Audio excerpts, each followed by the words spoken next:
this week I'm going to show you how to make rose and white chocolate gooey biscuits. They're absolutely scrummy and they actually improve after a couple of days. So they're really good. So I'm going to show you what ingredients you need.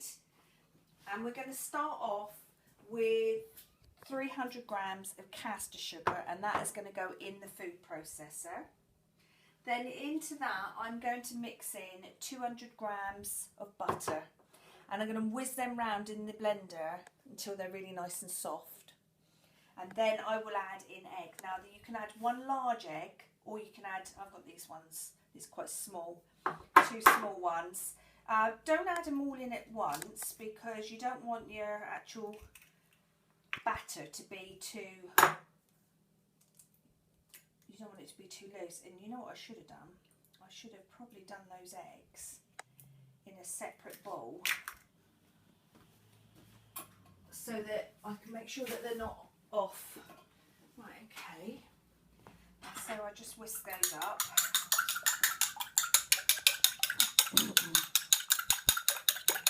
Right, okay. Always have a hot bowl of water. And so now first of all I'm going to put in the butter.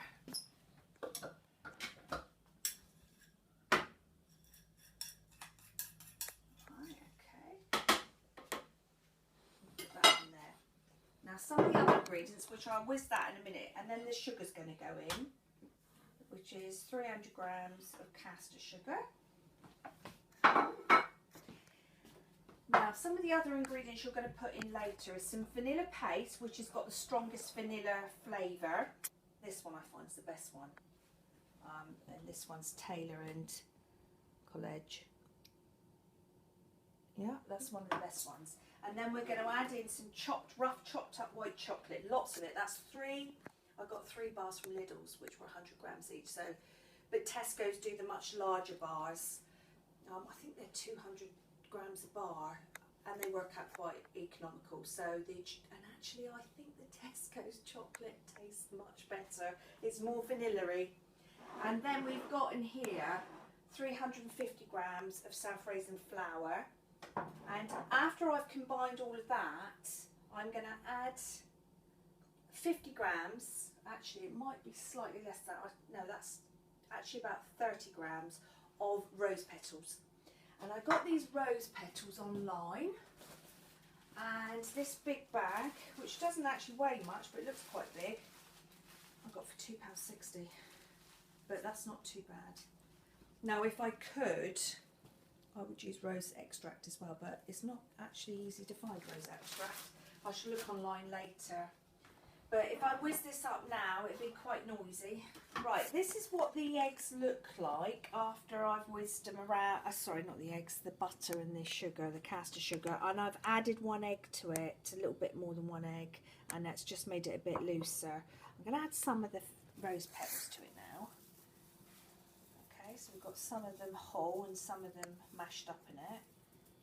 I'm going to add a teaspoon of rose water. I think they do this in Tesco's. I'm actually sure they do because I've used it in one of the recipes when I was in store.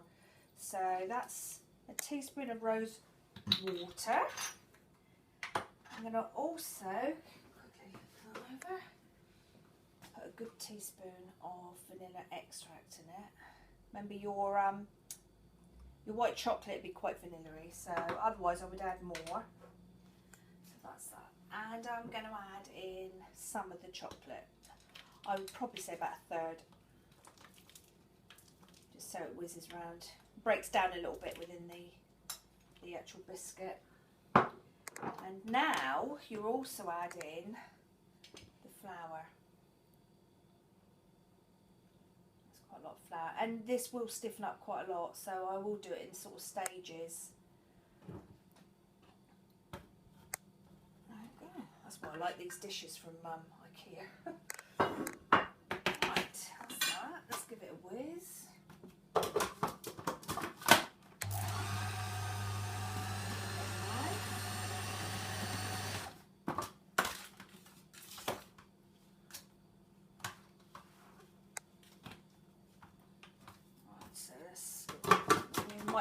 more egg in there as well because it does get quite difficult to work.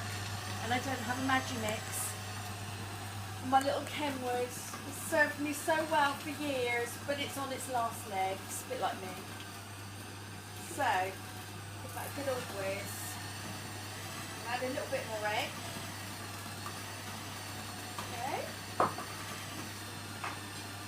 That's a little better. And just a splash of rose water because it's still a bit stiff.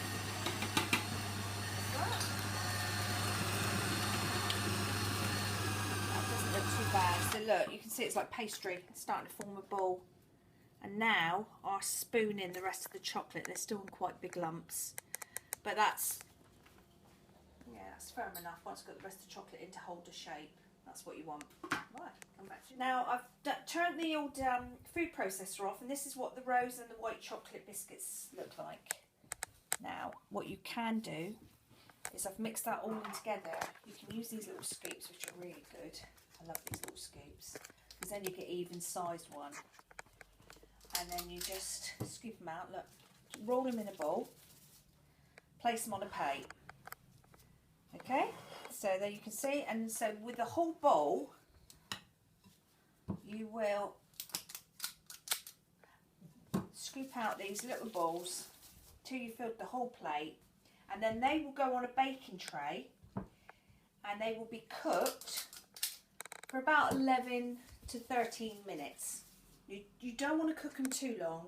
Try to keep them in for 11 minutes. So I've put them on about 180. Excuse the cake because we've got masses of cake here. But my little cooker, I have to use this little cooker because I've got a Stanley cooker. Anybody who knows what a Stanley cooker's like? It's like an Aga. It's constantly on and it's boiling hot. And my one's old and its temperature doesn't keep on it. So this little top one is really good. About 180, 11 minutes, and then you, even if they look a bit gooey, just still pull them out, put them on a drying rack or a cooling rack, and then let them cool down because that gooiness is what you want in the middle. And I'll show you what they look like at the end. Right, these are the biscuits that we made earlier, rose and white chocolate. They're a little bit flatter than I want them. That's because I've adapted a recipe and sort of added my own bits. I would prefer them slightly domed with some cracks so you can see the chocolate ooze now, and that will be achieved. They taste absolutely delicious. Highly recommend them. They're gorgeous. So if you want to make them, they're really lovely. Got lots of lovely chocolate in them and nice little tiny fragrance of raspberries. You can do them with raspberries with rose petals in. And don't be afraid to give them a try because it's quite an easy recipe. It doesn't take too long. And they do taste absolutely delicious.